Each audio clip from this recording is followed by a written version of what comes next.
ஏன் சுவாமி எடிட்டர்?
சரி, ஆரம்பிக்கலாம்.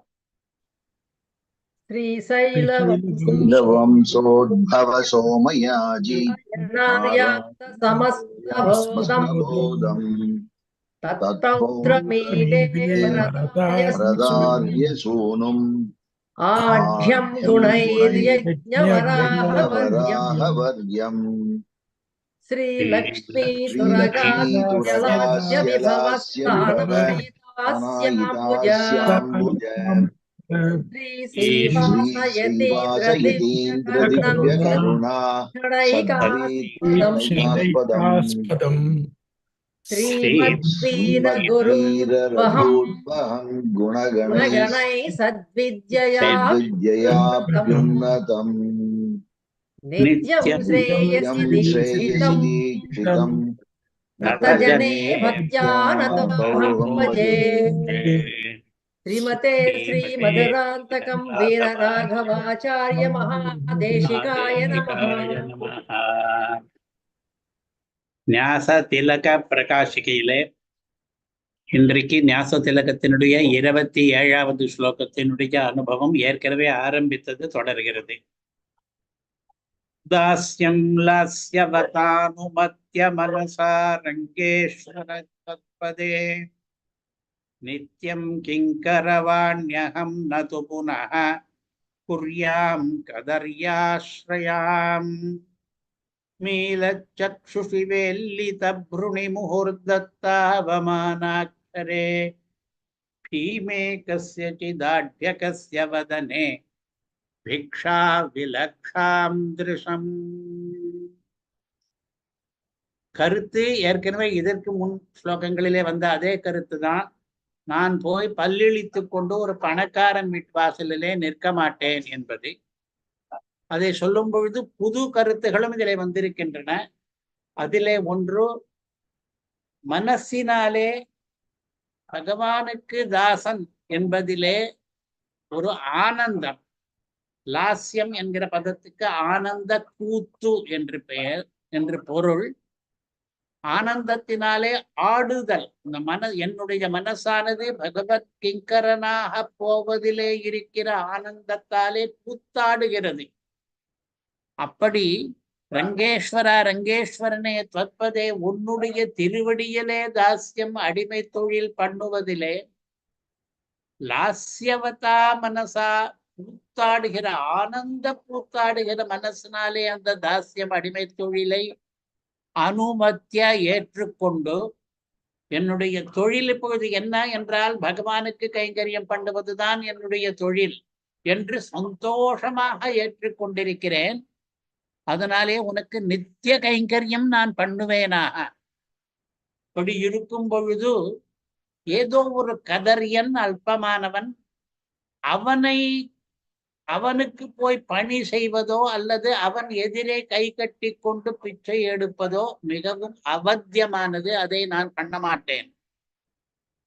மூன்றாவது பாதம், அவன் எப்படிப்பட்டவன்? கண்ணை மூடிக்கொண்டு உருவத்தை நெறித்து கொண்டு அடிக்கடி அவமான வார்த்தைகளை எல்லாம் என்னிடம் பேசிக்கொண்டு பயங்கரமாக நின்று கொண்டு என்னோடு எந்த சம்பந்தமும் இல்லாத ஒருவன், ஒரு பணக்காரர் அற்பப்பாதர், அவனுடைய முகத்துக்கு எதிரே நான் பிச்சை எடுத்துக்கொண்டு வெட்கப்பட்டு கொண்டு என்னுடைய பார்வையை செலுத்த முடியும்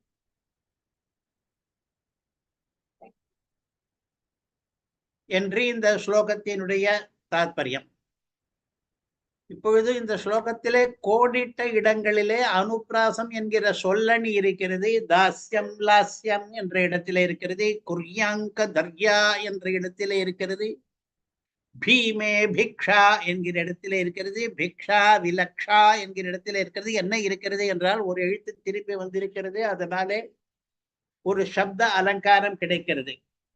இப்பொழுது அர்த்தங்களினுடைய ரசனைக்கு போவோம். முதல் பாதத்தினுடைய கருத்து தாஸ்யம் லாஸ்யவதானுமத்ய மனசாரங்கேஸ்வர தத்பதே என்று. ரங்கநாதனே, உன்னுடைய திருவடியிலே அடிமையை ஏற்றுக்கொண்டு என் மனது ஆனந்த கூத்தாடுகிறது. ஆனந்த கூத்தாடுகிற மனசினாலே அடிமையை நான் ஏற்றுக்கொண்டிருக்கிறேன் என்று. இதிலே ஒரு சம்பிரதாய கருத்து இருக்கிறது.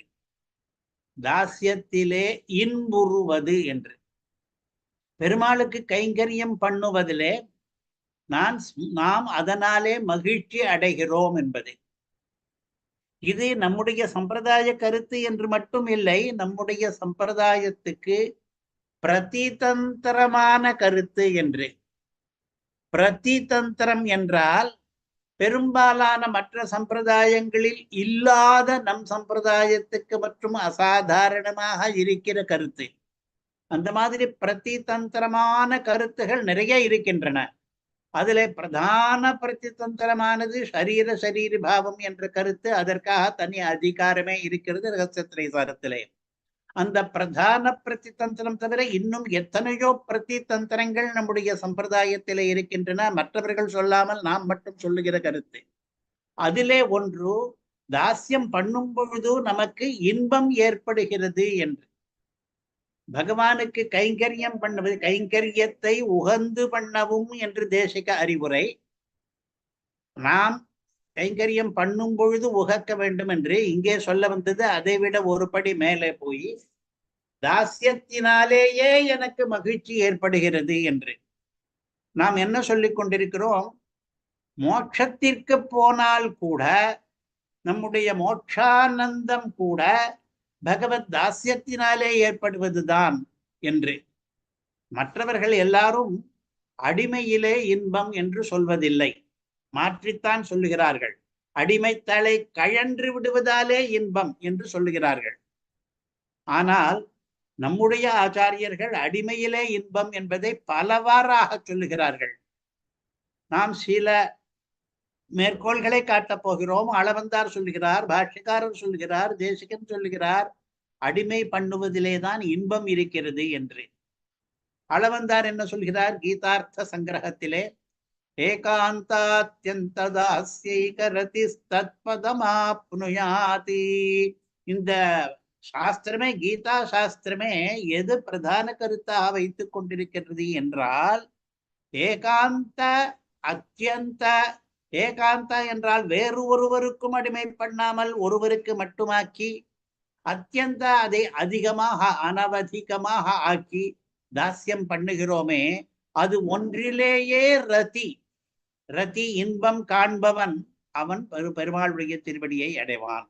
பெருமாளுடைய பதத்தை அவாப்தி பண்ணுவதற்கு என்ன வழி என்றால் தாஸ்யம் பண்ணு, தாஸ்யத்திலே இன்பமடை என்று அவர் சொல்கிறார். பகவத்கீதைக்கே இதுதான் சாரம் என்கிறார் அவர். தாஸ்யைக ரதிஹி, தாஸ்யத்தில் மட்டுமே ரதி என்கிற ஆனந்தம் என்று அவர் சொல்லி இருக்கிறார்.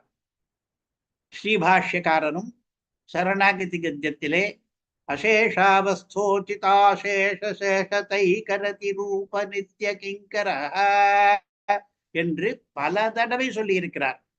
அப்படி நான் ஆக வேண்டும் என்று ஒரு தடவை, நான் ஆக அனுகிரகம் பண்ணு என்று, நீ ஆவா என்று பகவானுடைய திருவாக்காக இன்னொரு தடவை இந்த வார்த்தை வருகிறது. அசேஷாவஸ்தோசித, எல்லா நிலைகளுக்கும் தக்கவாறு இருக்கிற அசேஷ சேஷதைக ரதி ரூப, சேஷதா என்பதுதான் தாஸ்யம். அது ஒன்றிலேயே ரதி காணும்படியான ஒரு நித்திய கிங்கரனாக நான் உனக்கு ஆக வேண்டும் என்று. சேஷதைக ரதி, அடிமையில் மட்டுமே இன்பம் என்று. இங்கே லாஸ்யவதா மனசா தாஸ்யம் அனுமத்தியா என்பதற்கு அடிமையிலே இன்பம் காண்பது அர்த்தம். சுவாமி தேசிகனும் கூட அடிமையில் அங்கே போய் பரமபதத்துக்கு போய் நாதனை நன்னி அடிமையில் அதிகார சங்கிரக பாசுரம், நம் கூறு கவர்ந்த குருக்கள் குழாங்கள் குறைகழற்கீழ் ஆச்சாரியர்களுடைய சரணாரவிந்தத்தின் கீழே மாறுதலின்றி மகிழ்ந்தெழும் போகத்து. அந்த போகம் ஸ்ரீவைகுண்டத்திலே கிடைக்கிற மோட்சானந்தம் என்கிற மகிழ்ந்தெழும் போகம் இருக்கிறதே, அது அடிமையில் வருவது என்று. அங்கே போய் நாதனை நன்னி அடிமையில், ஸ்ரீவைகுண்டத்திலே பரமபதநாதனுக்கு தாஸ்யத்தில் நமக்கு ஒரு போகம், அது மகிழ்ந்தெழும் போகம், அது மாறுதல் இல்லாத போகம் என்று. மோட்சத்து போகத்தை கூட தாஸ்யத்தினால் வந்ததாகத்தான் சொல்லுகிறார். ஸ்ரீவைகுண்டத்திலே அடிமை இன்பம் நிலைத்திருக்கும், மாறுதலின்றி மகிழ்ந்தெழும் போகத்து மன்னுவமே, நிலையாக இருப்போம் என்கிறார். ஆக தாஸ்யத்திலே லாஸ்யம் காணலாம், அடிமையிலே ஆனந்தம் பெறலாம் என்பது நம்முடைய சம்பிரதாயத்தினுடைய உயிர்நாடியான கருத்தாக இருக்கிறது. இதிலே ஏற்றுக்கொள்ளாதவர்கள் பல பேர், அந்நிய சம்பிரதாயத்தவர்கள். அவர்கள் சர்ச்சை பண்ணுகிறார்கள். அடிமையிலே இன்பம் என்று சொல்லவே கூடாது என்கிறார்கள். ஏனென்றால் அடிமை என்பது துன்பத்தை தான் தரும். இன்னொருவனுக்கு அடிமையாக நாம் இருந்தால் உலக அனுபவத்திலேயே நாம் பார்க்கிறோம், நமக்கு அது பிடிக்காது, நமக்கு அதனாலே சிரமங்கள் ஏற்படுகிறது என்று. அது உலக அனுபவம் மட்டும் இல்லை, ஸ்மிருதிகள், நீங்கள் எதை பிரமாண வச்சனங்களாக கொண்டிருக்கிறீர்களோ அந்த பிரமாண வச்சனங்களும் அப்படித்தான் சொல்கின்றன.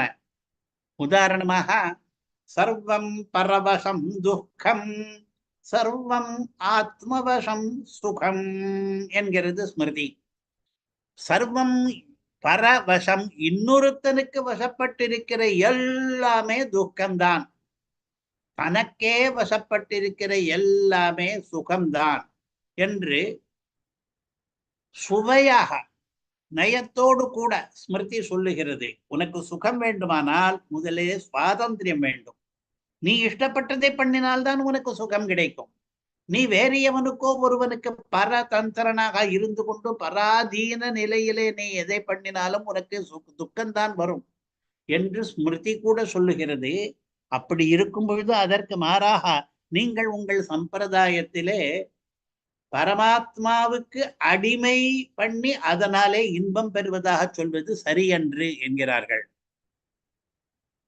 அடிமைத்தனத்தாலே துன்பமே விளையும் என்பது லௌகிக திருஷ்டாந்தத்திலேயும் தெரிகிறது, லோகானுபவத்திலேயும் தெரிகிறது, ரிஷி வாக்கியங்களிலேயும் தெரிகிறது.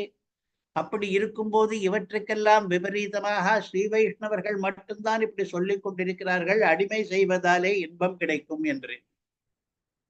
போதாக்குறைக்கு மோட்சத்தில் போனால் கூட இந்த அடிமை தொடர்ந்து கொண்டே இருக்கும் என்றும், அந்த மோட்சானந்தம் கூட அடிமையினாலே வரும் என்றும் சொல்லுகிறார்கள். இதை நம்ப முடியவில்லை என்று வாதிக்கிறார்கள் எதிராளிகள். பூர்வபட்சிகள் என்ன சொல்கிறார்கள்? அடிமைத்தலை கழன்று விட்டது, இவன் சுதந்திரன் ஆகிவிட்டான், அதனால் தான் இன்பம் என்று நாங்கள் எல்லாம் சொல்லிக் கொண்டிருக்கும் பொழுது நீங்கள் மட்டும் அடிமை பண்ணுகிறான் பகவானுக்கு, அதிலேயே இன்பம் என்று சொல்லலாமா என்று. அதற்கு நாம் என்ன சமாதானம் சொல்லுகிறோம்? அடிமை என்பதிலே 2 வகை உண்டு. சில அடிமைகள் சுவாபாவிகமான இயல்பாகவே ஏற்பட்ட அடிமைகள், அந்த அடிமை இன்பம்தான் தரும். வேறு சில அடிமைகள் திணிக்கப்பட்ட தாசியம். வாஸ்தவத்திலே இவனுக்கு அடிமை கிடையாது, எவனோ ஒருவன் பயமுறுத்தினே எனக்கு அடிமையாயிரு என்று சொல்கிறான், அது திணிக்கப்பட்ட தாசியம். செயற்கையான தாசியம் என்று ஒன்று உண்டு. பிறர் திணிக்காமல் இருந்தாலும் கூட நாம இன்னொருத்தரிடம் போய் அடிமையாக ஆகிறோம் செயற்கையாக. நமக்கும் அவனுக்கும் சொன் சுவாமி என்கிற உறவெல்லாம் கிடையாது. நாம் அவனுக்கு அடியவனாக பிறக்கவில்லை. எவனோ ஒருவனுக்கு போய் உனக்கு அடியவனாக இருக்கிறேன், எனக்கு இந்த உதவியை பண்ணு என்று பண்ணுகிறோம். அந்த மாதிரியான தாசியம் இருக்கிறதே, திணிக்கப்பட்டதோ செயற்கையாக ஏற்படுத்தி கொண்டதோ, அந்த தாசியம்தான் பரவசமாகி துக்கத்தை விளைவிக்கும். ஆனால் ஆத்மவசமாக இருக்கிறது சுகம் என்று தானே அந்த ஸ்மிருதிக்காரரும் சொல்லி இருக்கிறார். பகவான் நமக்கு ஆத்மாவாயிற்றே, அந்த ஆத்மாவுக்கு அடிமை பண்ணுவது, அதாவது நம்முடைய ஆத்மாவுக்கு நாம் அடிமை பண்ணுவது என்றது சுவாதந்திரியத்துக்கு விபரீதமானது கிடையாது. எனக்குத்தான் நான் அடிமை பண்ணுகிறேன், அதாவது என்னுடைய அந்தராத்மாவான பகவானுக்குத்தான் நான் வசப்படுகிறேன். அதனாலே இது பிறருக்கு வசப்பட்டதாக ஆகாது. பிறருக்கு வசப்பட்டதெல்லாம் துக்கம் என்று சர்வம் பரவசம் துக்கம் என்ற வசனத்துக்கு இது விரோதிக்காது. பலன் கிடையாது. இந்த பரமாத்மா என்பவன் என்னுடைய ஆத்மா, நான் அவனுக்கு சரீரம். நான் சரீரம் என்றாலே சேஷபூதம், சேஷபூதம் என்றாலே அவனுக்கு வசப்பட்டு செயலாற்றுவதுதான் என்னுடைய பணி. அது சுவாபாவிகமாக ஆகிவிட்டதாலே, இயல்பாக ஆகிவிட்டதாலே அது ஆனந்தத்தை தான் கொடுக்கும். நமக்கு வேண்டியதை நாம் பண்ணிக்கொள்வது நமக்கு எப்படி இன்பத்தை தான் தருகிறதோ, அதே போலதான் நம்முடைய அந்தராத்மாவுக்கு வேண்டியதை நாம் பண்ணுவது, அவனுக்கு சேஷனாக இருப்பது, அவனுக்காக பணிபுரிவது என்பது கூட இன்பத்தை தான் பயக்கும். பிறருக்கு நம்மோடு ஒட்டுதலோ உறவுதலோ இல்லாமல் இருப்பவர்களுக்கு ஏதோ ஒரு பயம் காரணமாகவோ தேவை காரணமாகவோ நாம் அபராதீனமாகி தாசியம் பண்ணினால் அந்த தாசியம் துன்பம் கொடுக்கும் என்று இந்த சர்ச்சைக்கு நம்முடைய சம்பிரதாயத்திலே பூர்வர்கள் அருளின சமாதானம். இந்த சர்ச்சையும் சமாதானமும் எந்தெந்த கிரந்தங்களிலே வருகிறது என்று பார்த்தால் 4 காலக்ஷேப கிரந்தங்களிலும் வருகிறது இதை பற்றிய விளக்கம். அடிமையில் நாம் இன்பம் காண்கிறோம், ஆனால் யாருக்கு அடிமை என்பது முக்கியம்? நமக்கு, நம்முடைய அந்தராத்மாவுக்கு, நம்மோடு சேஷி என்று சர்வ காலத்திலும் இருப்பவனுக்கு, இயல்பாகவே சேஷியானவனுக்கு அடிமை பண்ணினால் அதில் இன்பம் தான் வரும். வேறு ஒருவனுக்கு அடிமை பண்ணினால் அதில் துன்பம் வரும் என்று. இதனுடைய விரிவு வேதார்த்த சங்கிரகத்திலே இருக்கிறது. இந்த பூர்வபக்ஷத்தையும் சில பிரமாண வச்சனங்களோடு கூட சேர்த்து விவரித்து அதற்கு பிறகு அதற்கான சமாதானத்தையும் கொஞ்சம் விசதமாகவே அருளி செய்திருக்கிறார் எம்பெருமானார் வேதார்த்த சங்கிரகத்திலே. அதனுடைய சுருக்கம் ஸ்ரீபாஷ்யத்திலேயும் வருகிறது, அதனுடைய தமிழாக்கம் ரகசிய திரைசாரத்திலேயும் வருகிறது, இப்பொழுது ஞாச திலக வியாக்கியானத்திலேயும் வருகிறது. இப்ப சொல்லிவிட்டாரோ தாஸ்யம் லாஸ்யவதா என்று. அது எப்படி தாசியத்திலே ஆனந்தம் ஏற்படும் என்கிற இந்த வேதாந்த கருத்தானது, அந்த சர்ச்சையும் சமாதானமும் இப்பொழுது இந்த ஸ்லோகத்தினுடைய வியாக்கியானத்திலேயும் வருகிறது. இப்பொழுது முதல் பாதத்திலே ஒரு பிரதிதந்திரமான கருத்தை நாம் புரிந்து கொண்டோம். இதே மாதிரி பாதத்திலேயும் ஒன்று இருக்கிறது, பார்க்க போகிறோம். 2ஆம் பாதம். நித்யம் கிங்கரவாண்யகம் நது புனః குர்யாம் கதர்யாஸ்ரயாம். நித்தியம் கிங்கரவாணி, உனக்கு நித்திய கைங்கரியம் பண்ணுவேன் நான்.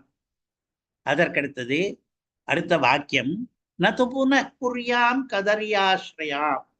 கதரியர்கள் இருக்கிறார்களே, க்ஷுத்ரர்கள், அல்பர்கள், சிறியவர்கள், அவர்கள் அற்ப பதர்கள், அவர்களை நான் கண்ணெடுத்தும் பார்க்க மாட்டேன். கண் என்கிற பதம் இந்த வாக்கியத்திலே இல்லை. ஆனால் இந்த ஸ்லோகம் திருஷம் என்று முடிகிறது. அதை இங்கே அன்வயித்துக் கொள்ள வேண்டும். ந புனகா திருஷம் குர்யாம் என்று, நான் பார்க்கவே மாட்டேன் அந்த அற்பமான ஜனங்களை எல்லாம் என்று இந்த இரண்டாம் பாதத்தினுடைய கருத்து. பெருமாளுக்கு நாம் நித்தியம் கைங்கரியம் பண்ண வேண்டும். அது இந்த பூலோகவாசத்தில் மட்டும்தான் பகவத் கைங்கரியம் என்றில்லை. அது நித்தியம், என்றைக்கும் தீராதது, ஒழிக்க ஒழியாதது. அவனோடு நமக்கு சம்பந்தம் எப்படி ஒழிக்க ஒழியாததோ அதுபோல நம்முடைய சேஷபாவமும் அவனுடைய சேஷி பாவமும் ஒழிக்க ஒழியாமல் இருக்கிறபடியினாலே நாம் என்றைக்கும் கைங்கரியம்தான் பண்ணி கொண்டிருக்க வேண்டும் என்பது நம்முடைய சம்பிரதாயம். மறுபடியும் ஒழிவில் காலமெல்லாம் உடனாய் மன்னி வழுவிலா அடிமை செய்ய வேண்டும் நாம் என்று திருவாய்மொழி. காலமெல்லாம் என்பதைத்தான், ஒழிவில் காலமெல்லாம் என்பதைத்தான் இங்கே நித்தியம் என்கிறார். எப்பொழுதுமே உடனாய் மன்னி அவனோடு கூடவே நிலைபெற்றிருந்து வழுவிலா அபராதம் இல்லாத நிரபராதமான அடிமை தாஸ்யத்தை நாம் செய்ய வேண்டும் என்றுதான் பாரிக்கிறார் நம்மாழ்வாரும். திருவாய்மொழியிலே எப்படி நித்திய கிங்கரோ பவானி என்று சரணாகதி கத்தியத்திலே நித்திய கிங்கரோ பவிஷ்யசி என்று இதற்கு பதில் அளிக்கிறார் ரங்கநாதன். அங்கேயும் நித்திய கிங்கரா என்ற பதம்தான் இருக்கிறது. அதைத்தான் இங்கேயும் ஞாச திலக்கத்திலேயும் நித்தியம் கிங்கரவாணி என்று, நித்தியமே எப்பொழுதுமே நான் உனக்கு கைங்கரியத்தை பண்ண வேண்டும் என்று. நித்தியம் நிரபராதேஷு கைங்கரியேஷு நியுங்க்ஷ்வமாம் என்று ஞாச தசகத்திலேயும் இதே பிரார்த்தனை தான் இருக்கிறது. நித்தியம் எப்பொழுதுமே நிரபராதேஷு வழு அபச்சாரம் எதுவும் ஏற்படாதபடியான கைங்கரியேஷு பணிவிடைகளிலே மாம் என்னை நியுங்க்ஷ்வ நியோகிப்பாயாக ஏவுவாயாக என்று. ஆஹா, நித்திய கைங்கரியம் என்பது நம்முடைய சம்பிரதாயத்துக்கு இன்னொரு பிரதி தந்திரம். இந்த நித்தியம் என்பதற்கு மோட்சம் போனாலும் கூட இது ஒழியாது என்ற அர்த்தம். அங்கேயும் போய் கைங்கரியம் தான் பண்ண வேண்டும் என்று. குர்யாம் கதர்யாஸ்ரயாம் என்று ஒரு பாதியிலே பகவானுக்கு நாம் பண்ண வேண்டியதை சொல்லிவிட்டு இன்னொரு பாதியிலே தனிகர்களை வைவது என்பது ஞாச திலகத்திலே ஏற்கனவே சில ஸ்லோகங்களில் பார்த்துக்கிறோம். இன்னும் வரப்போகிற ஸ்லோகங்களிலும் அப்படித்தான் இருக்கிறது. பணக்காரன்கிட்ட போய் பல்லிழிப்பது கூடாது. மட்டமானவன் கதர்யன். கதர்யன் என்பதற்கு என்ன அர்த்தம் என்றால், இங்கே கோஷத்தை கூட பார்க்க போகிறோம். கதர்யன் என்றால் க்ஷுத்ரன், அல்பன், அறவேக்காடு என்றெல்லாம் அர்த்தம் எழுதியிருக்கிறார்கள். நான் யாருக்கு கிங்கரன் என்று கேட்டால் சில பேர் சொல்லுகிறார்கள் ராஜ கிங்கரர்கள் இருக்கிறார்கள், யம கிங்கரர்கள் இருக்கிறார்கள். நான் அவர்களை எல்லாம் போல ஆக விரும்பவில்லை. நான் பகவத் கிங்கரன், பாகவத கிங்கரன் என்று இருப்பதற்குத்தான் விழைகிறேன் என்றால் ஆசைப்படுகிறேன். மற்றவர்கள் எனக்கு இயல்பான சுவாமிகள் கிடையாது. இதரர்கள் அவர்கள் ராஜாக்களாக இருக்கலாம், பிரபுக்களாக இருக்கலாம், சார்வபௌமர்களாக இருக்கலாம், தேவதைகளாகவே கூட இருக்கலாம். எல்லாரும் என்னுடைய திருஷ்டியிலே பார்த்தால் கதரியர்கள். என்னை போல சம்சாரத்திலே சிக்கிக்கொண்டு உழலுபவர்கள் தானே. அதனாலே அவர்கள் கதரியர்கள் ஆனபடியினாலே நான் அவர்களை ஆசிரியத்திருக்கிற ஒரு பார்வையை நான் செலுத்த மாட்டேன், பண்ண மாட்டேன், அவர்களை கண்ணெடுத்தும் பார்க்க மாட்டேன் என்று.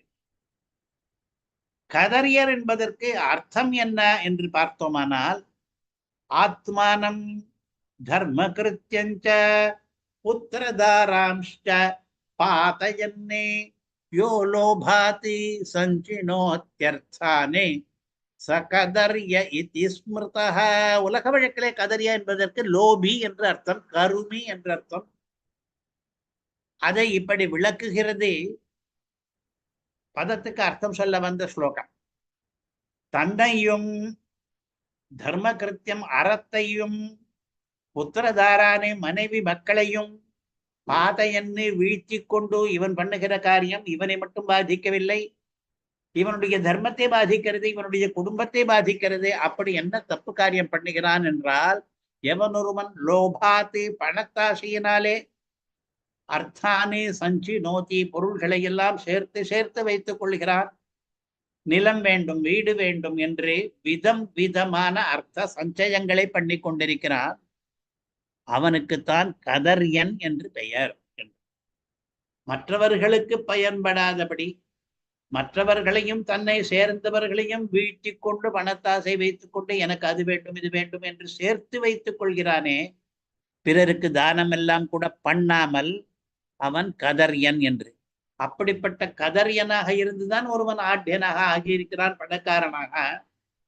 அவன் இந்த ஸ்லோகத்தில் அவனை ஆட்யக்கன் என்று சொல்வார், அல்ப பதர் என்று.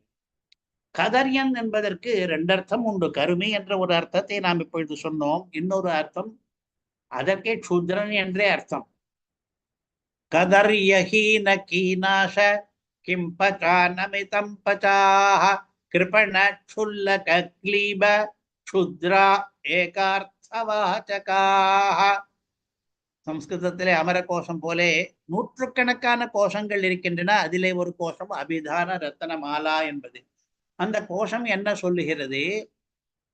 க்ஷுத்ரம் என்ற பதத்துக்கு, கிளீபம் என்ற பதத்துக்கு, கிருபணன் என்ற பதத்துக்கு என்ன அர்த்தம் சொல்லுகிறோமோ அதே அர்த்தம்தான் கதர்யன் என்ற பதத்துக்கும் சொல்ல வேண்டும். இவை ஏக அர்த்த வாச்சகாக, ஒரே அர்த்தத்தை சொல்லுகிற பதங்கள். கதர்யன் என்று சொல்லலாம். அதற்கடுத்தது ஹீனன் என்று இருக்கிறது. ஹீனனானவன் ஒரு பிறவி, ஈனப்பிறவி, ஈன வாழ்க்கை நடத்துபவன் என்பதுதான் கதர்யன் என்பதற்கு அர்த்தம். அதனாலே கதர்யன் என்றால் அற்பப்பதர், ஹீனன், அரைவேக்காடு, மிதம் பச்சா என்பதற்கு தமிழிலே அரைவேக்காடு என்று. இப்படி இரண்டாவது அர்த்தமும் உண்டு கதர்யன் என்பதற்கு. கருமை என்று ஒரு அர்த்தம், ஹீனன் என்று இன்னொரு அர்த்தம்.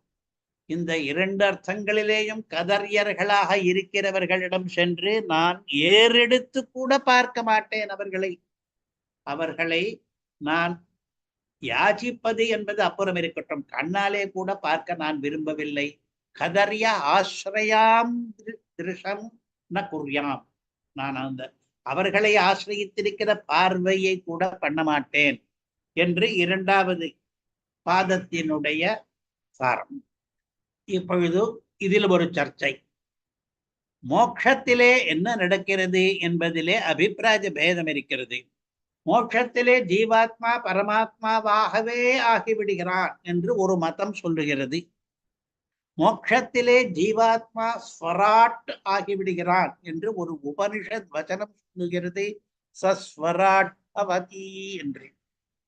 மோட்சத்திலே ஸ்வதந்திரஷ்ட ஸ்வதந்திரேண ஸ்வதந்திரத்வம் உபாஸ்னுதே என்று இவன் ஸ்வதந்திரனாகி விடுகிறான் என்று மகாபாரதத்திலே ஒரு வச்சனம் சொல்லுகிறது. மோட்சத்திலே என்ன நடக்கிறது என்பதை பலர் பலவிதமாக சொல்லி இருக்கிறார்கள். மோட்சத்திலே பிராப்ய நிர்கத பந்தனஹ ஸ்வாதந்திரமதுலம் பிராப்ய தேனைவ சகமோததே என்று விஷ்ணு தத்துவம் என்கிற நூல் நம்முடைய பூர்வாச்சாரியர்கள் பிரமாண கிரந்தமாக பரிகிரகித்த ஒரு கிரந்தம். இந்த ஸ்லோகத்தையே ரகசியத்திரைசாரத்திலே சுவாமி தேசிகன் மேற்கோள் காட்டியிருக்கிறார். அதுலமான சுவாதந்திரத்தை பெற்று பெருமாளோடு கூட ஆனந்தம் பெறுகிறான் என்று இருக்கிறது. இன்னொரு இடத்திலே மோட்சத்திலே பகவானோடு சாமியம் சாதர்மியம் என்கிறது கீதை. மம சாதர்மியமாகதா என்று, என்னை போலவே அவனும் ஆகிவிடுகிறான் என்று. இவை ஒன்றும் வெவ்வேறாக இருக்கிறது. பரமாத்மாவே ஆகிறது என்பது வேறு, பரமாத்மா போல் ஆகிறது என்பது வேறு, ஸ்வராட் ஆகிறது என்பது வேறு, ஸ்வதந்திரன் ஆகிவிடுவது என்று பல விதமாக சொல்லுகின்றனவே. இத்துணைக்கும் எதிராக ஸ்ரீ வைஷ்ணவர்களாகிய நீங்கள் என்ன சொல்லுகிறீர்கள்? முக்தாத்மாவானவன் பகவானுக்கு தாசன், அவனுடைய கிங்கரன் என்று நீங்கள் மட்டும் சொல்லுகிறீர்கள். நாங்கள் புரிந்து கொண்டது சுதந்திரமாகிறான் என்றால் அவன் கிங்கரன் கிடையாது. பகவானுக்கு சமமாகிறான் என்றால் எப்படி தாசனாக இருக்க முடியும் என்று இவ்வளவு பிரமாண வச்சனங்களை காட்டி நாங்கள் சொல்லும் பொழுது, நீங்கள் மோட்சத்தில் போனாலும் வழுவிலா அடிமை செய்ய வேண்டும் என்று நீங்கள் சொல்லுகிறீர்களே என்று ஒரு சர்ச்சையை கிளப்புகிறார்கள் பூர்வபட்சிகள். அதற்கு சமாதானம், இன்னொரு பிரமாண வச்சனத்தையும் காட்டி இந்த பிரமாண வச்சனங்களுக்கும் விரோதம் இல்லாமல் சமாதானம் சொல்லுகிறார்கள் பூர்வர்கள். தாசபூதா ஸ்வதः சர்வே ஹ்யாத்மானः பரமாத்மனः மந்திரராஜ பதஸ்தோத்திரத்திலே இருக்கிறது. சிவன் சொல்லுகிறான், சிவபெருமான் என்ன சொல்கிறான்? பரமாத்மாவுக்கு எல்லாருமே இயல்பாகவே தாசர்கள். இயல்பாக என்றால் வந்தேரியாக உபாதியாக கர்மம் காரணமாக புண்ணிய பாபங்களின் விளைவாக நீ தாசமாகவில்லை. புண்ணிய பாபங்களின் விளைவாக வேறு சில சுக துக்கங்கள் உனக்கு ஏற்படலாம். ஆனால் பரமாத்மாவுக்கு தாசனாய் இருக்கிறது என்பது ஸ்வதஹா தானே ஏற்பட்டது, இயல்பாகவே ஏற்பட்டது. நடுவிலே உபாதிகிருத்தமானதெல்லாம் தான் நீங்கும். மோட்சம் போன போது கர்மங்கள் நீங்கும், புண்ணிய பாபங்கள் நீங்கும், பிரகிருதி சம்பந்தம் நீங்கும். ஆனால் ஸ்வதஹா தானாகவே ஏற்பட்டது என்று கொண்டிருக்கிறதே, அது மோட்சத்திலேயும் நீங்காது. நீ தாசன் என்றால் அங்கேயும் தாசன்தான் என்று பிரமாண வச்சனத்திலே ஸ்வதஹா என்ற ஒரு பதத்தை பரமசிவன் இட்டிருக்கிறதுனாலே இந்த நிலை இருக்கிறதே, பகவானுக்கும் நமக்கும் உள்ள சேஷ சேஷி பாவம் என்கிற நிலை. அவன் சேஷி, நாம் சேஷர்கள் என்பது அது நாம் மோட்சம் பெறும்போது கூட நீங்காது. அப்படியானால் சுதந்திரன் என்று வச்சனம் சொல்லி இருக்கிறதே, என்ன அர்த்தம் என்றால், சுதந்திரன் என்றால் இது நாள் வரை அவன் கர்மங்களுக்கு தேகேந்திரியங்களுக்கு எல்லாம் வசப்பட்டிருந்தான், கர்ம வசனாக இருந்தான், தன்னுடைய இந்திரியத்துக்கு கிங்கரனாக இருந்தான், தேகத்துக்கு வசப்பட்டிருந்தான். அதெல்லாம் நீங்கிவிட்டது. இப்பொழுது அவன் சுதந்திரனாகிவிட்டான். நிர்கத பந்தன, அவனை கட்டி போட்ட கட்டுகள் எல்லாம் அவிழ்ந்து விட்டன. ஆனால் பகவானுக்கு சேஷனாக இருப்பது போய்விட்டது என்ற அர்த்தம் கிடையாது. ஏனென்றால் அவன் இவனுடைய ஆத்மா, தன்னுடைய ஆத்மாவான பகவானுக்கு இவன் வசப்பட்டிருக்கிறான் என்றால் அதனாலே சுவாதந்திரத்துக்கு எதுவும் பங்கப்படாது. தன் ஆத்மாவுக்குத்தான் இவன் அதீனமாக இருக்கிறான். பாரதந்திரம் பரே பும்சி பிராப்ய நிர்கத பந்தனஹா என்று மகாபாரத வச்சனம் ஒன்று இருக்கிறதே, அது என்ன சொல்லிற்று? பரமாத்மாவுக்கு இவன் பரதந்திரனாக பராதீனனாக இருந்தான் என்று சொல்லிவிட்டு அது அந்த நிலைமை நீங்கினதாக சொல்லவில்லை. இவனுடைய கட்டுகள் எல்லாம் நீங்கி சுதந்திரனாகிறான் என்கிறது. அந்த சுதந்திரம் பகவத் பாரதந்திரத்துக்கு எதிர் கிடையாது. அப்பொழுது உபனிஷத்து ஸ்வராட் என்று முக்தாத்மாவை சொல்லுகிறதே என்றால், ஸ்வராட், ராட் என்றால் ராஜா, ஸ்வராட் என்றால் தனக்குத்தானே ராஜா, அனன்யாதிபதி என்று பிரம்மசூத்திரமும் சொல்லுகிறது. இவனுக்கு வேறு யாரும் அதிபதி கிடையாது முக்தாத்மாவுக்கு என்று.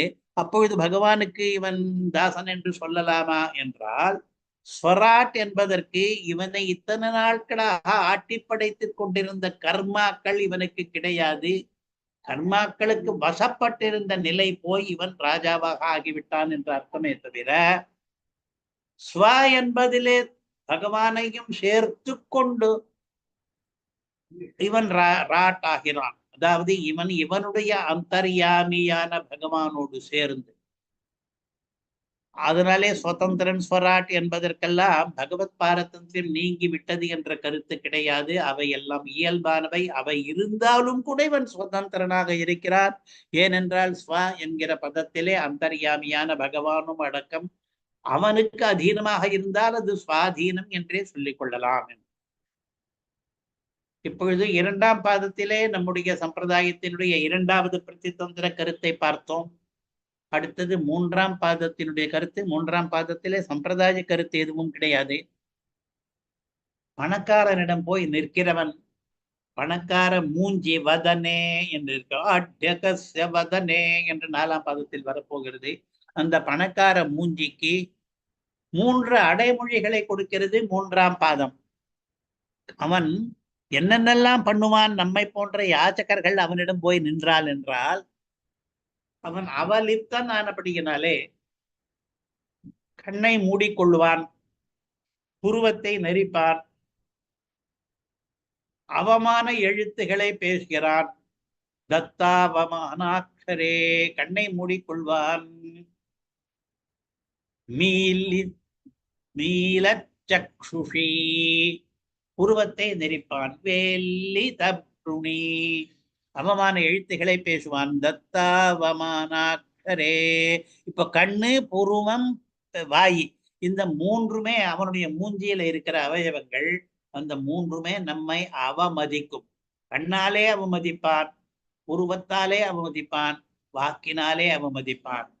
அவமான அக்ஷரம் என்று, எழுத்து என்று சொல்கிறாரே, பதம் என்று சொல்லாமல் என்றால், அவன் சொல்கிற பதம் எல்லாம் சி, து, டே, போ என்றெல்லாம் இருக்கிற அவமான அக்ஷரங்களாக இருக்கும். ஒற்றை எழுத்து பதங்களாலேயே அவமதித்து விடுவான். அப்படி மூன்றாம் பாதத்திலே அவன் நம்மை எப்படி எப்படியெல்லாம் அவமதிக்கிறான் என்பதை விளக்குகிறார். அடுத்தது நாலாம் பாதம். பீமே கஸ்யசிதாட்யகஸ்ய வதனே பிக்ஷா விலக்ஷாம் திருஷம்.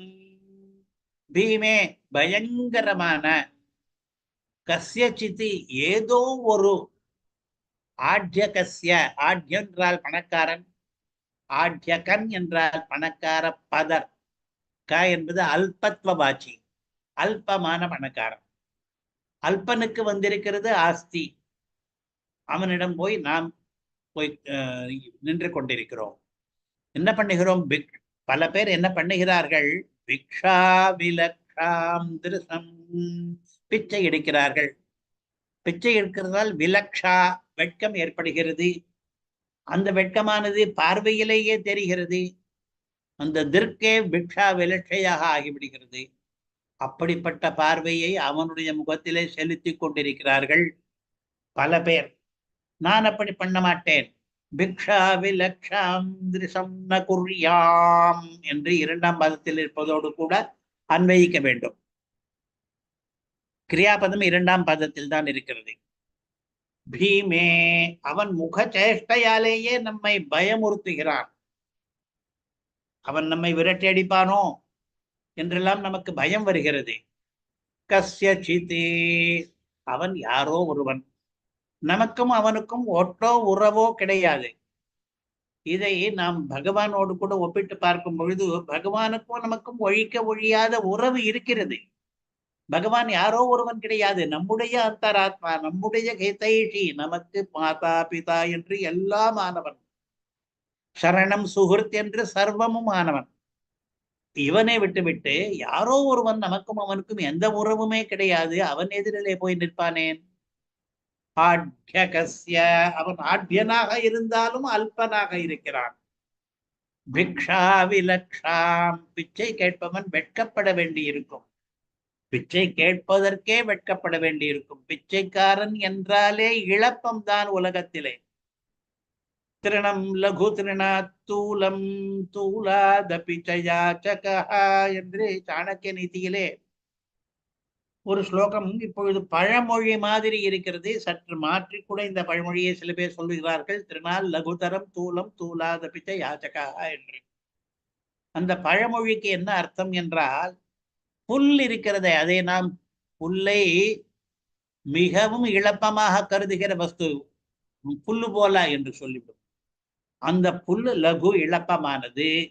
ஆனால் புல்லை விட இழப்பமானது ஒன்று இருக்கிறது, அதுதான் தூலம் என்பது. உலர்ந்து போன வைக்கோல் என்று வைத்துக் கொள்ளலாம். புல்லாவது பசுமை இருக்கிறது அதிலே. தூலம் என்பது குப்பை பஞ்சு, அது இன்னும் கூட லகு, எடை குறைவாகவும் இருக்கிறது, பெருமை குறைவாகவும் இருக்கிறது, இழப்பமாக இருக்கிறது. திருணத்தை காட்டிலும் தூலம் இழப்பம், தூலத்தை காட்டிலும் எது இழப்பம் என்று கேட்டால், யாச்சகா, பிச்சை எடுப்பவன் இழப்பம். தூலத்தை விடவா அவனுக்கு எடை குறைவு என்றால், ஆமாம், அவன் மிகவும் இழப்பமானவன் என்ற கருத்திலே அவன் இன்னும் தாழ்ந்து போகிறான். அதற்கு மேலே வேடிக்கைக்கு சாணக்கிய நீதி என்ன சொல்லுகிறது? இதெல்லாம் லகுவா இருக்கிறபடியினாலே காத்து அடித்து கொண்டு போகிறது. ஒரு புல் இருந்தால் அந்த புல் காத்திலே பறந்து போகிறது, தூலம் இருந்தால் அது பறந்து போகிறது.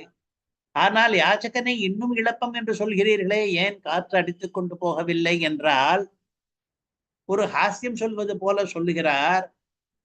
காற்று யாச்சகனை ஏன் அடித்து கொண்டு போகவில்லை தெரியுமா?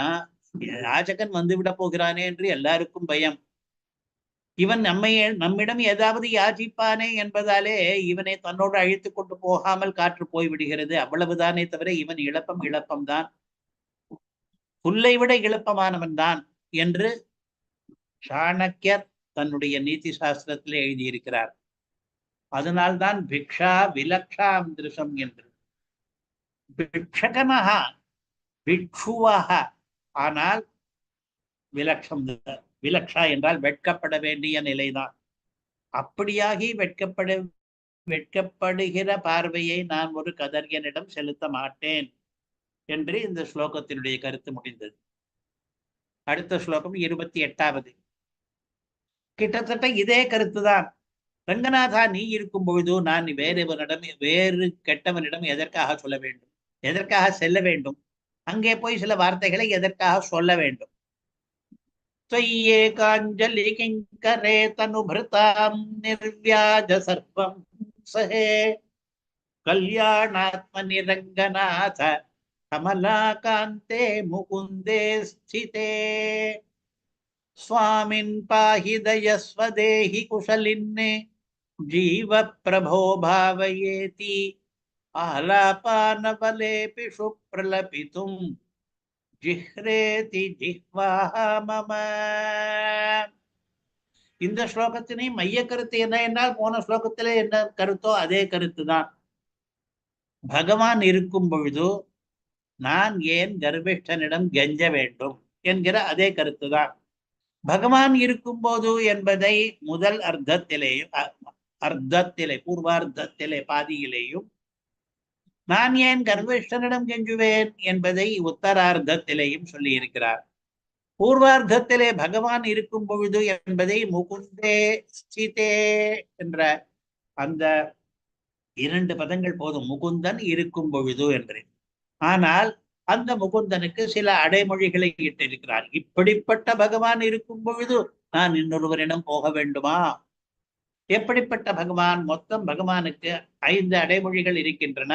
இதற்கு முன் ஸ்லோகத்தில் இருந்தது போலவே, முன் ஸ்லோகங்களிலே இருந்தது போலவே, त्वय्येकाञ्जलि किङ्करे, ரங்கநாதனே, நீ ஒரே ஒரு அஞ்சலி பண்ணுபவர்களுக்கெல்லாம் கிங்கரனாக இருக்கிறாய். நாம் தான் பகவானுக்கு கிங்கரன் என்று இயல்பாக ஏற்பட்டது என்றால், சரணாகதனுக்கு அவன் கிங்கரனாக ஆகிவிடுகிறான். தனுபிருதாம், சரீரிகளுக்கெல்லாம், பிராணிகளுக்கெல்லாம், ஜந்துகளுக்கெல்லாம், நிர்வியாஜ சர்வம் சஹே, எந்த ஒரு சாக்குமே இல்லாமல் எல்லாவற்றையும் சகித்துக் கொள்கிறான். நாம் பண்ணுகிற பிழைகளை, அபராதங்களை, குற்றங்களை எல்லாம் சகித்துக் கொள்ளுகிற தன்மை அவனுக்கு இருக்கிறது. அது ஒரு கல்யாண குணம் அவனுக்கு. கல்யாணாத்மனி, அவனுடைய சொரூபம் இருக்கிறதே அதுவே கூட மங்களமானது, ஞானானந்தமயமானது. அல்லது அவனுடைய ஆத்மா என்பதற்கு இன்னொரு அர்த்தம் திவ்ய மங்கள விக்கிரகம்.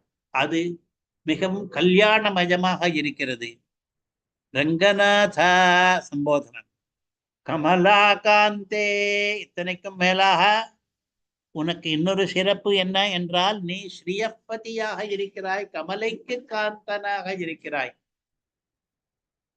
அதெல்லாம் இங்கே சொல்லுகிற ஒவ்வொரு அடைமொழியும் எங்களுக்கு அனுகூலமாக இருக்கிறது. நாங்கள் உன்னை விட்டு வேறு இடத்துக்கு போக வேண்டாம் என்பதற்கு காரணத்தை காட்டுகிறது. நீ கமலையினுடைய காந்தனாக இருக்கும் பொழுது நான் உன்னை விட்டு விட்டு வேறு இடத்துக்கு போவது தேவையா என்று. நீ முகுந்தனாக இருக்கும் பொழுது, முகுந்தன் என்றாலே நித்திய விபூதி இருக்கிறதே, மோட்ச பூமி, அதை கொடுப்பவன் என்று. அப்படி வாரி வழங்குபவனாக நீ இருக்கும் பொழுது நான் இன்னொருத்தரிடம் போக வேண்டுமா? நீ எங்களுடைய ஏகாஞ்சலிக்கு கிங்கரனாக இருக்கும் பொழுது நான் வேறொருவனிடம் போய் கெஞ்ச வேண்டுமா?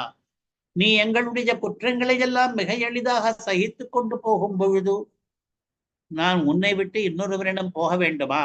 நீ கல்யாணாத்மாவாக இருக்கும் பொழுது நான் எதற்கு இன்னொருவரிடம் போய் கெஞ்ச வேண்டும் என்று இதில் இருக்கிற அடைமொழிகள் ஒவ்வொன்றையும் தற்பொழுதைய பிரகரணத்துக்கு அபிப்பிராயம் கொண்டதாக நாம் ரசிக்க வேண்டும். அப்படி இருக்கும் பொழுது நாங்கள் என்ன பண்ணுகிறோம்? எங்களில் சில பேர் என்ன பண்ணுகிறார்கள்? எவனிடமும் போய் கெஞ்சுகிறார்கள். என்னென்ன கஞ்சல்கள் பண்ணுகிறார்கள் என்று பார்த்தால், சுவாமின்னே பாஹி தயஸ்வ தேஹி குஷலின்னே ஜீவ பிரபோ பாவய என்றெல்லாம் சொல்லி கெஞ்சுகிறார்கள். சுவாமின், சுவாமியே, பாகி எங்களை காப்பாற்று, தயஸ்வ எங்களின் மீது அருள் கூறுவாயாக, தேகி எங்களுக்கு கேட்டதை கொடு, குஷலின்னே நீ க்ஷேமமாக இருப்பாயாக, ஜீவ நீடு காலம் நீ வாழ வேண்டும், பிரபோ எங்களுக்கெல்லாம் பிரபுவாக நீ இருக்கிறாய், பாவைய என்னையும் ஒரு தடவை ஏறெடுத்து பாரு, உன்னவனாக கருது என்றெல்லாம் வார்த்தைகளை கொட்டிக்கொண்டு பிரலபித்தும் இப்படியெல்லாம் பிரலாபம் பண்ணுகிறார்கள். ஆலாபானி இந்த மாதிரி பேச்சுகளை எல்லாம் எவரிடம் போய் பிரலபிக்கிறார்கள்? அவலே பிஷு கர்ப்பிஷ்டர்களிடம் போய் இப்படியெல்லாம் கெஞ்சுகிறார்கள். அப்படி அவர்களைப் போல நானும் அவர்களிடம் போய் அரற்ற வேண்டும் என்றால் அதற்கு என்னுடைய நாக்கு வெட்கப்படுகிறது, எனக்கு என்னுடைய நாக்கே ஒத்துழைக்காது, இப்படி எல்லாம் அங்கே பேசணும் என்றால் என்னுடைய நாக்கு புரளாது. ஏனென்றால் இந்த நாக்கு பகவத் ஸ்துதி பண்ணின நாக்கு, பாகவதர்களை ஸ்தோத்திரம் பண்ணின நாக்கு, பூர்வாச்சாரியர்களை ஸ்துதித்த இந்த நாக்கானது, வேதம் ஓதிய நாக்கானது இந்த மாதிரி கெஞ்சல் வார்த்தைகளை எல்லாம் கர்ப்பிஷ்டர்களிடம் போய் சொல்வதற்கு ஒத்துழைக்குமா? அதுவே வெட்கப்படுகிறது. நான் என்ன பண்ணுவேன்? எனக்கு பிடிக்காது இது என்று சொல்லி இந்த ஸ்லோகம் முடிகிறது. பகவான் இருக்கும்போது நான் ஏன் போய் இப்படியெல்லாம் ஒத்தனை கெஞ்சனும்? பகவான் எப்படி இருக்கிறார்? ஏகாஞ்சலி கிங்கரே, நீ ஏக அஞ்சலி கிங்கரே, ஒரே ஒரு அஞ்சலிக்கே நீ பணியாளனாக ஆகிவிடுகிறாய். ஒற்றை அஞ்சலிக்கு அஞ்சலி பண்ணினவனுக்கு வேலைக்காரனாக பகவான் ஆகிவிடுகிறான். அஞ்சலி என்பது இங்கே சரணாகதியை சொல்வதாக குறிப்பித்துக் கொள்ளலாம். சரணாகதனுக்கெல்லாம் இட்ட வழக்காக பகவான் நிற்கிறான். அஞ்சலி வைபவம் என்று ஒரு ரகசிய கிரந்தம் தேசிகன் சில்லறை ரகசியம் எழுதியிருக்கிறார்.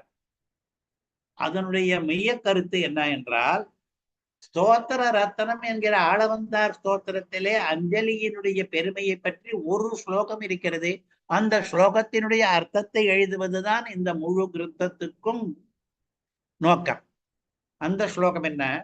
त्वदङ्घ्रिमुद्दिश्य कदापि केनचित् यथा तथा वापि सकृत्कृतोऽञ्जलिः तदैव मुष्णात्यशुभान्यशेषतः शुभानि पुष्णाति न जातु हीयते.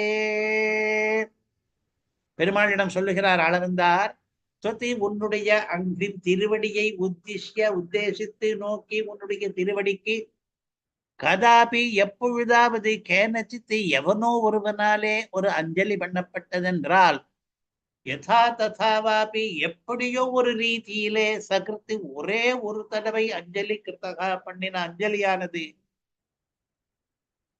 அது என்ன பலனை கொடுக்கிறது தெரியுமா?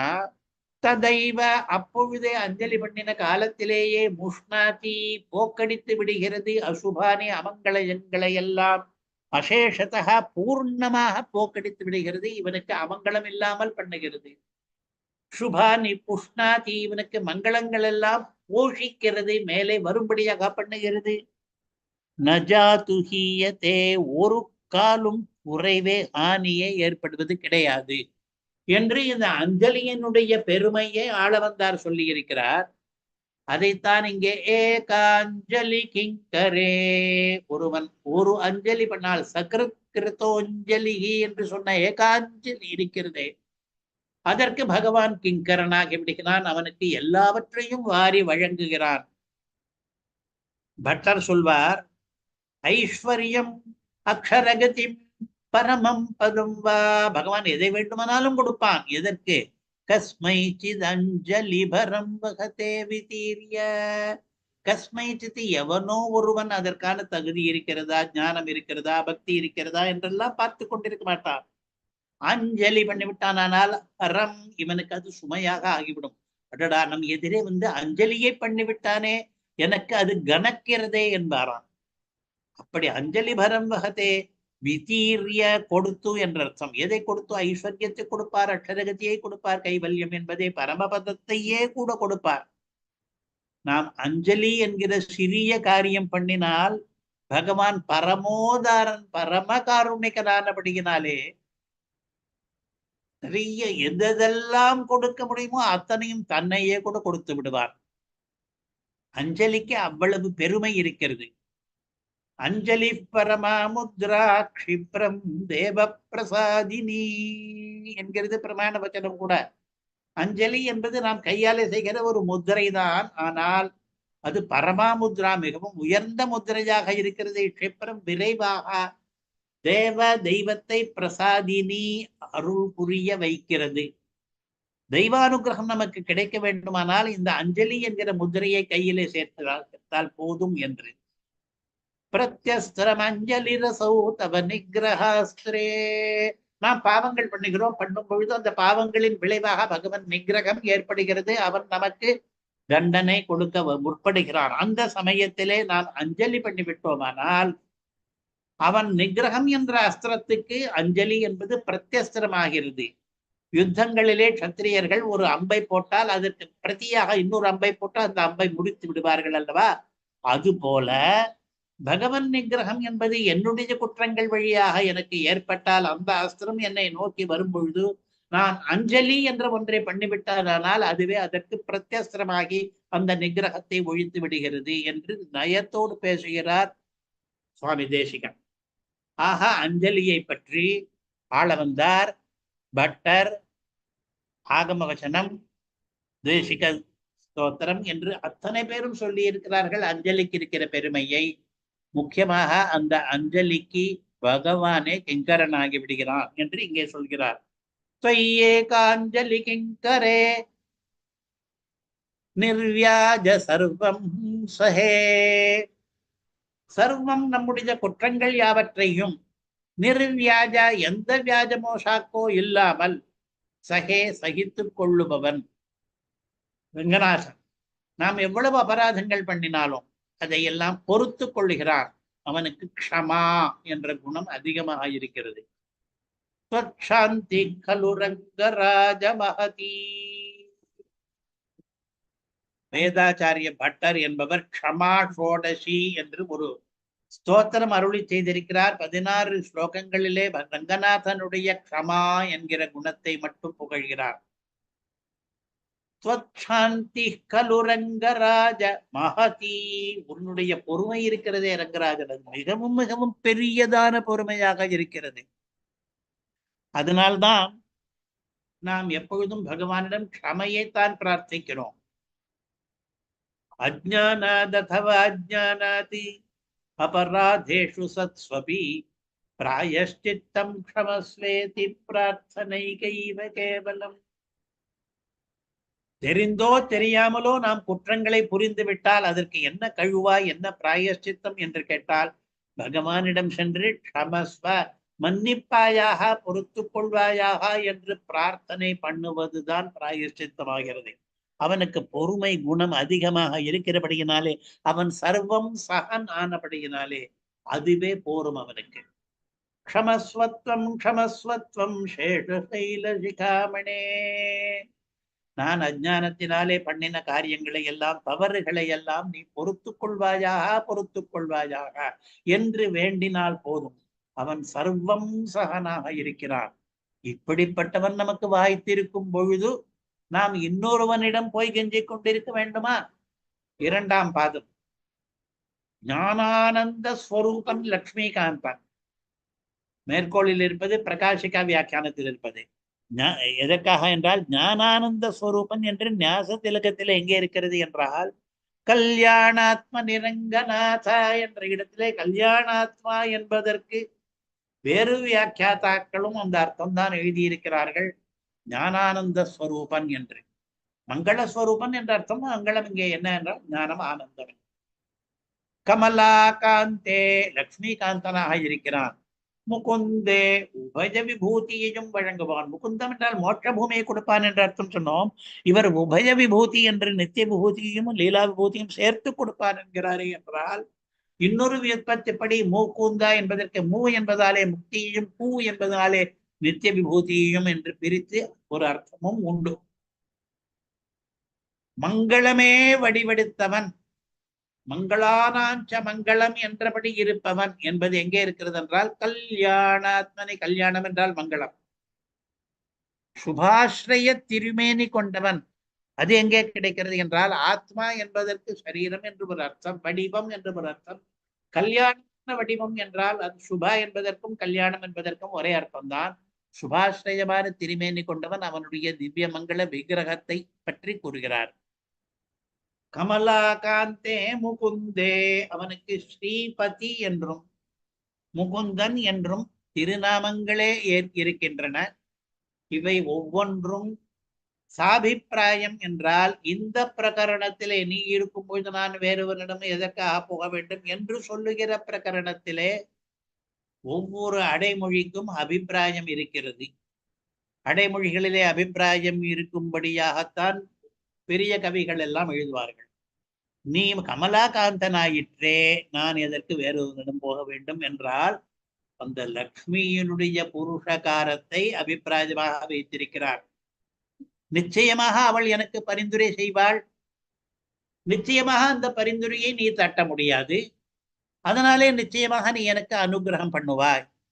அப்படி நீ எனக்கு அனுகிரகம் பண்ணுபவனாக காத்திருக்கும் பொழுது நான் எதற்கு வேறொருவரிடம் போக வேண்டும் என்ற அபிப்பிராயம் உள்ளே அடங்கி இருக்கிறது கமலாகாந்தே என்பதிலே. இதே மாதிரிதான் ஒவ்வொரு அடைமொழியிலும் நீ ஏகாஞ்சலி கிங்கரனாக இருக்கும் பொழுது நான் போய் இன்னொருவனிடம் எதற்கு சுவாமின் பாகி தயஸ்வதேகி என்றெல்லாம் கெஞ்சிக் கொண்டிருக்க வேண்டும், உன்னிடம் வந்து அஞ்சலி பண்ணினால் போதுமே என்று. நீ இருக்க முகுந்தே ஸ்திதே துவயி என்ற ஆரம்பம் ஸ்லோகம், அதுதான் நீ. நீ இருக்க துவயி ஸ்திதே, நான் வேறொருவனிடம் கெஞ்ச வேண்டாம். யாரோ ஒருவன், அவன் கஸ்யசித் எவனோ, அவனிடம் போய் சுவாமின் பாகி தயஸ்வ என்றெல்லாம் கெஞ்ச வேண்டிய தேவை கிடையாது. அடுத்தது 3ஆம் பாதம். சுவாமின் பாஹி தயஸ்வ தேஹி குஷலின்னே ஜீவ பிரபோ பாவயேதி. சுவாமியே, நாம் ஐயா என்று சொல்கிறோமே அதான் சுவாமியே.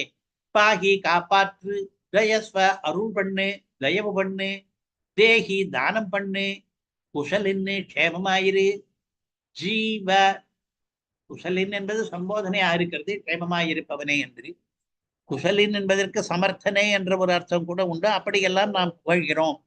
ஜீவ நீடூழி வாழ்க, பிரபோ பிரபுவா இருப்பவனே, பாவய உன்னவனாக என்னை கருது என்றெல்லாம் யாச்சகர்கள் கெஞ்சி கொண்டிருக்கிறார்கள். இதெல்லாம் தேசிகனுக்கு பிடிக்கவில்லை. மற்றவர்கள் கெஞ்சுவது கூட, யாரிடம் போய் யார் எதற்காக எப்படி கெஞ்ச வேண்டும், தேவையில்லையே, பகவான் இருக்கிறானே, அவனிடம் அஞ்சலி பண்ணினால் போதுமே என்று. இப்பொழுது 4ஆம் பாதம். ஆலாபானவலே பிஷு பிரலபித்தும் ஜிஹ்ரேதி ஜிஹ்வா மம. இதுல எல்லாம் கூட சப்தாலங்காரம் இருக்கிறது. ஆலாபானவலே பிஷு பிரலபித்தும் என்று லாப லேபி லபி என்று வர்ணாவர்த்தின் அனுப்பிராசாக. ஜிஹ்ரேதி ஜிஹ்வா மம, ஜி ஜி என்று 2 தடவை வந்தது. அதுவும் அனுப்பிராச அலங்காரம். அர்த்தம் என்ன என்று கேட்டால், இந்த மாதிரியான தீன பேச்சுகளை எல்லாம் கர்விஷ்டரிடம் போய் பேசுவதற்கு, ஆலாபானை பேச்சுகளை அவலே பிஷு கர்விஷ்டரிடம் பிரலபித்தும் உப்பாரி வைப்பதற்கு என்னுடைய நாக்கு வெட்கப்படுகிறது என்று. பரிமளமுச்சா வாச்சா யாச்சா மகேன மகேஸ்வரானே என்று வைராகிய பஞ்சகத்தில் சொன்ன கருத்து. இப்பொழுது இந்த சில ஞாச திலக ஸ்லோகங்கள் வைராகிய பஞ்சக ஸ்லோகங்களே அடிவற்றி இருக்கின்றன. நான் மகீஸ்வரானே ராஜாக்களிடம் சென்று ந யாச்சாமகே, நாங்கள் எல்லாம் அங்கே போய் யாச்சிக்க மாட்டோம். ஏனென்றால் எந்த வார்த்தையினாலே யாச்சிப்பது? பரிமளமுச்சா வாச்சா, இது எப்படிப்பட்ட வாக்கு? என்னுடைய வாக்கு அப்புள்ளார் முதலியவர்களிடம் கிரந்தங்களை கற்றுக்கொண்ட வாக்கு. இந்த வாக்கினாலே தான் நான் சாஸ்திராபியாசங்களை எல்லாம் பண்ணினேன். பரிமளமுச்சா, இந்த வாக்குக்கென்று தனியாக ஒரு நறுமணம், ஒரு சௌபகம், ஒரு சுகந்தம், ஒரு பரிமளம் இருக்கிறது. அந்த வாக்கை வைத்துக்கொண்டு ராஜாக்களிடம் போய் யாச்சகம் பண்ணுவதற்கு, சுவாமின் பாகி என்றெல்லாம் சொல்வதற்கு இந்த வாக்கை பயன்படுத்தக்கூடாது. அதற்கு வேண்டுமானால் வேறொரு நாக்கு பெறுவான் கொடுத்தால்தான் பண்ணலாம். இப்படி சாஸ்திராபியாசம் பண்ணின இந்த பகவத் ஸ்துதி பண்ணின இந்த நாக்காலே, இந்த வாக்காலே நான் மகேஸ்வரரிடம் போக மாட்டேன் என்று சொன்னார். அவனிடம் போய் இந்த வார்த்தையை வைத்து யாச்சிக்க மாட்டேன். பெரியாழ்வார் திருமொழியிலே ஒன்று சொல்கிறார், நாக்கு நின்ன எல்லால் அறியாது நான் அதஞ்சுவன் என்ப சமன்று என்று இது புது கருத்தாக இருக்கிறது. வெறும் இலக்கிய நயத்துக்காக அப்படி சொல்லி இருக்கிறார். வாக்கு தூய்மை இல்லாமையினாலே மாதவா உன்னை வாய்க்கொள்ள மாட்டேன். அவருக்கு ஒரு தர்ம சங்கடம் வந்திருக்கிறதா. ஏனென்றால் அவருடைய வாக்கு அவ்வளவு பரிசுத்தமாக இல்லாதபடியினாலே அதிலே அவனுடைய அந்த வாக்கிலே மாதவனை கொள்ளலாமா என்று ஒரு சந்தேகம் வருகிறதா. மாதவன் எப்படிப்பட்ட பவித்ரானாம் பவித்ரம் யா என்று சொல்லப்பட்டவன், அவனை பற்றி பேசுவதற்கு ஒரு தகுதி வேண்டாமா? இந்த வாயினாலேயா? இது அசுத்தமான வாயாயிற்றே, வாக்குக்கு தூய்மை இல்லையே, இதிலே போய் அவனை எழுந்தருள பண்ணலாமா என்னுடைய நாக்கிலே என்று ஒரு பக்கம் அவர் யோசிக்கிறாராம். ஆனால் அவருடைய நாக்கு இருக்கிறதே, அது எப்பொழுதும் பகவன் நாமத்தை தான் கீர்த்தித்துக் கொண்டிருக்கிறதா. அது என்ன, நான் பகவானை ஏழ பண்ணலாமா என்று முடிவு பண்ணுவதற்கு முன்னமேயே என்னுடைய நாக்கு இப்படி சொல்லிக் கொண்டிருக்கிறதே என்றால், அவர் சொல்லுகிறார், நாக்கு நின்னையல்லால் அறியாது நான் அதஞ்சுவன் என்பசமன்று. என்னுடைய நாக்கே என்னுடைய வசத்திலே இல்லாமல் அப்படி ஒரு பழக்கம் ஏற்பட்டு விட்டது சின்ன வயசிலிருந்து. அனிச்சையாக, அதாவது நான் அதை பற்றி நினைக்காமலே இருக்கும் பொழுது கூட நாக்கு பாட்டுக்கு நாராயணா கோபாலா கோவிந்தா என்று நாமங்களை சொல்லிக்கொண்டே இருக்கிறது. அப்படி பழக்கப்படுத்தி விட்டார்கள் அவர்களுடைய முன்னோர்கள்.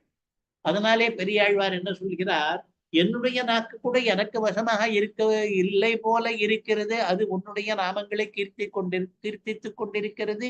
நின்னை அல்லால் அறியாது, அது தவிர வேறு எந்த பேச்சும் பேச மாட்டேன்ங்கிறது எப்பொழுதும் பகவத் பரமாகவே பேசிக் கொண்டிருக்கிறது. ஆனால் எனக்கோ யோசித்து பார்த்தால் தூய்மை இல்லாத இந்த வாயிலே பகவானை பற்றி பேசலாமா என்றெல்லாம் நான் யோசித்துக் கொண்டிருக்கிறேன். இன்னொரு பக்கம், வாக்கு தூய்மை இல்லாமையினாலே மாதவா உன்னை வாய்க்கொள்ள மாட்டேன், நாக்கு நின்ன எல்லால் அறியாது நான் அதஞ்சுவன் என்பசமன்று மூர்க்கு பேசுகின்றான் இவன் என்று. பெரியாழ்வார் திருமொழியிலே இந்த மாதிரி ஒரு பகவானிடம் இவர் உரையாடுவதாக ஒரு பாசுரம் அமைத்திருக்கிறார். அது இங்கே வருகிறது. ஜிஹ்ரேதி ஜிஹ்வா மம, எனக்கு வெட்கம் என்று சொல்லாமல் என் நாக்குக்கு வெட்கம் என்கிறார். வெட்கம் மனிதர்களுக்கு ஏற்படுமே தவிர நாக்குக்கு எப்படி வெட்கம் ஏற்படும் என்றால், மனிதர்கள் ஒன்று நினைத்துக் கொண்டிருக்கும் பொழுது நாக்கு இன்னொன்று பண்ணி கொண்டிருக்கிறது என்று பெரியாழ்வார் சொன்னது போல, என்னுடைய நாக்குக்கே வெட்கம் பிடுங்கி தின்கிறது. இந்த நாக்காலையா அந்த அவலேபிகள் கிட்ட, கர்விஷ்டர்கள் கிட்ட எல்லாம் போய் யாச்சக வார்த்தைகள் எல்லாம், தீன பேச்சுகளை எல்லாம் பேச வேண்டும்? நான் சற்று யோசித்தால் கூட என்னுடைய நாக்கு அதற்கு ஒத்துழைக்காது. என்னுடைய நாக்குக்கு வெட்கம் பிடுங்கி தின்கிறது. நான் பேச முற்பட்டாலும் இந்த என் நாக்கு பேசாது என்று. தேசிகன் விஷயத்திலே வரும் பொழுது அவர் கண்டாவதாரமானபடியினாலே கண்டையனுடைய நாக்கு என்பது வீறு கொண்ட நாக்கினாலே அதற்கு தனி சிறப்பு. அந்த நாக்கு இதெல்லாம் பேசாது. கண்டையனுடைய நாக்கு இருக்கிறதே, அது தீன பேச்சை எப்பொழுதுமே பேசாது. அதனாலே ஜிஹ்ரேதி ஜிஹ்வா மம. 28வது ஸ்லோகம் முடிந்தது. இப்பொழுது 29வது ஸ்லோகம் ஆரம்பிக்கிறது. त्वयि सति रंगधुर्य शरणागत कामदुघे निरुपधिक प्रवाह करुणा परिणाहवती परिमित देश काल फलदान फलदा कृतिकानि कथमधिकुर्महे विधि शिव प्रमुखानमुकानि. இதற்கு முன் ஸ்லோகங்களிலே நரஸ்துதி பண்ண மாட்டேன் என்றார். இப்பொழுது தேவதாந்தர ஸ்துதி கூட நான் பண்ண மாட்டேன் என்கிறார். அதற்கு என்ன காரணம் என்றால், அதே போலதான் நீ இருக்கும் பொழுது அந்த தேவதாந்தரங்களிடம் எதற்காக போக வேண்டும் என்று இதை அடுத்த நாள் பார்க்க போகிறோம். கவிதார்க்கிக சிம்ஹாய கல்யாண குணசாலினே ஸ்ரீமதே வெங்கடேஷாய வேதாந்த குரவே நமஹ. ஸ்ரீமதே நிகமாந்த மகாதேசிகாய நமஹ.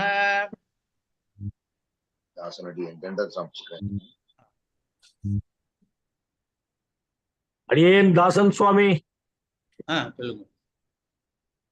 இந்த க்ஷமாஷோடசி சுவாமி ஒரு கோடி காட்டி விட்டுருது. ஆனா சமயத்தினால இருக்கும்னு நினைக்கிறேன். ஒரே ஒரு நிமிஷம் எடுத்துக்கிறேன். ஸ்ரீவத் சங்காச்சாரிய மகாதேசிகன் ஆச்சரியமா வியாக்கியானம் சாதிச்சிருக்க க்ஷமாஷோடசிக்கு. இந்த க்ஷமைங்கிற குணத்துக்காக 16 ஸ்லோகம் பண்ண அடிப்படையை வச்சு கொண்டுதான் தயங்கிற குணத்துக்கு தயாசதகம் சாய்ச்சார்னு சுவாமி சாய்க்கிறார்.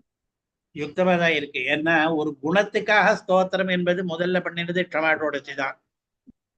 அப்புறம் குணத்துக்காக தேசிகனும் பண்ணியிருக்கார் தயாசு. வாஸ்தவம் அதான். இந்த க்ஷமாஷோடசி சுவாமியினுடைய திருவாக்கால அது என்னைக்கோ பிராப்தம் ஆகணும். அது எம்பெருமான் ரங்கநாதன் தான் நியமிக்கணும். சரி சரி சுவாமி. அதே மாதிரி வாத்சல்ய சதகம்னு ஒரு கிரந்தம் இருக்குங்கிற பேரொருளான பத்தி கேள்விப்பட்டிருக்கா சுவாமி? இல்ல, தெரியாது எனக்கு. வாத்சல்ய சதகம் தெரியாது, கேள்விப்பட்டது இல்ல. அடியா அடி யார் சுவாமி? சாய்க்கணும் இல்ல, யாருடைய கிரந்தம் தெரியல சுவாமி. நான் வெறும நோட் பண்ணி வச்சிருக்கேன். சரி சரி. தயாசதகம் சுவாமி தேசிகன் ரங்கநாதருடைய க்ஷமை வேதாச்சாரிய பட்டர் வாத்சல்ய சதகம்னு எழுதியிருக்கார். பேரொருளானை பற்றி இருக்குன்னு யாருன்னு தெரியல. ஒருவேளை சுவாமிக்கு தெரிஞ்சிருக்கும் அப்படின்னு விண்ணப்பித்தேன். ஒன்று ஸ்ரீவத் சாங்காச்சார சுவாமியினுடைய ஸ்தோத்திர வியாக்கியானங்களுக்கு அடியன் பரமரசிகன். எவ்வளவோ விஷயங்களை சொல்றாரு வியாக்கியானங்கள்ல. அடியன் இந்த க்ஷமாஷோடசி திருவாராதனம் கண்டறிலி ஒரு அதிதியை எதிர்பார்க்கும் நேரத்துக்குள்ள அவ பெரியவாள்ல சொல்லி மகிழ்ந்துடுவான்னு சாய்த்திருக்க. இத ஒரு நித்தியானுசந்தானமாகவே அவருடைய பிதா வைத்துக் கொண்டிருந்தார் வாசுதேவ மகா தேசிகன் அப்படின்னு சாய்ச்சிருக்காரு. அடியா சரி சரி. யோஸ்மி தாசோஸ்மி அனுகிரஹீதோஸ்மி. சரி. அடியன் பிரணாம சுவாமி. ஒண்ணுத்துக்கும் என்ன நோக்கம் தேசிகன் சாட்சி? இதுல யார்கிட்ட நம்ம பிக்ஷை வாங்கக்கூடாது, ரங்கநாதன் கிட்ட வாங்கலாம் அப்படின்னா ஞாச விம்சத்தியில நித்தியம் யாச்சே தனன்யஸ்ததபி பகவதः தஸ்ய யத்வாப்த வர்காத் அப்படின்றார். அங்க பாகவதால் கிட்டையும் யாச்சிக்கலாம் அப்படின்றார். அதனால இதுக்கு பதில் அங்க இருக்கிற மாதிரி எடுத்துக்கலாமா? எப்படி அது? சரி சரி, இது ரெண்டையும் சேர்த்து வச்சு பார்க்கலாமா? இங்க ரங்கநாதன் டைரக்டா சொல்லிட்டு பாகவதால பத்தி சாதிக்கல. இங்க தாசியம் லாசிய கூட, தாசியத்துல கூட பாகவத தாசியமும் சேர்த்து எடுத்துக்கலாம். எடுத்துக்கணும். ஆமா, ஆனா அர்த்தாத் கிடைக்கிறது இது அங்க சாதிச்சிட்டேன். சாப்திகமாவே இருக்காமா. தன்யோஸ்மி தாஸ். சரி, ஸ்டாப்.